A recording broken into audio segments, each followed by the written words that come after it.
the Mini. Now this is one car that above all else is about making a fashion statement.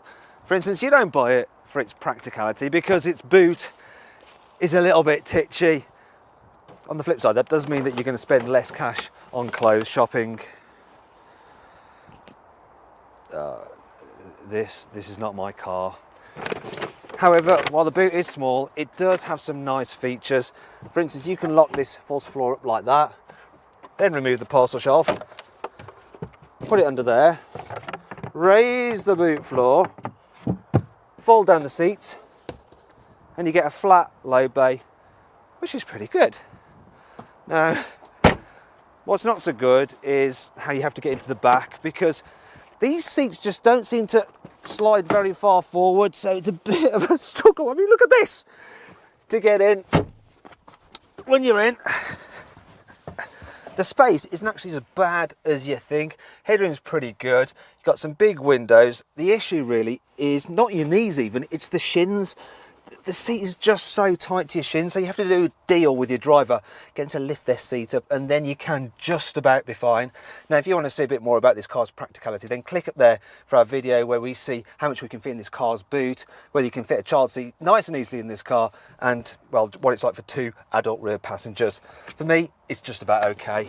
Now, the Mini has always been a great looking car, but in my opinion, this 3rd generation model it doesn't look quite as good as the previous 2 generations. It's a bit more maxy than Mini, but it's still got that very distinctive characteristic styling and some nice details, and that continues when you're inside the car as well. So I'll just slide this back so I can get in. There are no cars which have an interior with this much character. It's such a great looking thing, and it really does feel like a premium product in here. I guess my only complaint is the fact that the storage spaces, well, they do seem rather mini. Now, you shouldn't be misled by these cutesy graphics on the infotainment screen, because it's actually, as far as I'm concerned, the best in the business. You can actually see our full review of it by clicking up there and get another look around this cabin. If I were you, I would upgrade that to the full sat nav because it's brilliant, but you've got to be very careful with options on the Mini. For instance, this one has 5 grand's worth of options, and if you get too carried away, the price of a Mini can escalate so much that you're going to have to remortgage your house. Still, it's a Mini, and it has bags of personality and quite a few fascinating features. Here's 5 of them. The pedestrian protection system raises the bonnet slightly in a split second to reduce head injuries.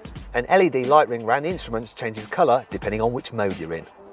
There's ISOFIX fittings for a child seat in the front as well as in the back. With Mini Connected, you can use Spotify directly through the car, so you don't have to use it through your phone.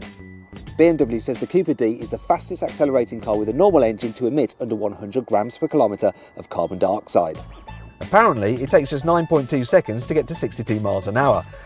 Wow, that's like well quick. Not. This 3-cylinder turbo diesel actually feels pretty nippy, and the trip computer says I'm averaging over 50 miles per gallon, that's not bad, until you realise that BMW claim that it should be able to do 76 miles per gallon when fitted with this automatic gearbox. Another problem I have with this engine is it's a little bit noisy. I much prefer this car with the 3-cylinder turbo petrol engine in the normal Cooper because its revvy nature it suits the Mini's character so much better, and so does the manual gearbox. Now, if you want more information on how this car is like to drive, then click up there to watch our 360-degree video. Now, the BMW Mini has always traded on the fact that, just like the original Mini from the swinging 60s, it's a spirited little thing to drive. It's a real lively little character. I mean, I love it. It just enjoys being chucked at corners, and it just grips and goes round them.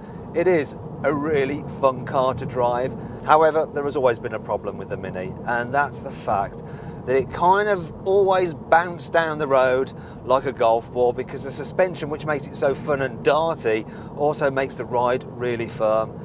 Now, to counteract that, BMW has made this latest version of the Mini slightly softer, and you can even get it with optional adaptive dampers which have a comfort mode. But still, yeah, you compare this car to its rivals and it is on the firm side. Also, it's quite a noisy car to travel in. You do get quite a lot of tyre roar just echoing around this square-shaped cabin, and quite a bit of wind whistle as well from these A-pillars up here. yes, it's certainly not the most relaxing drive.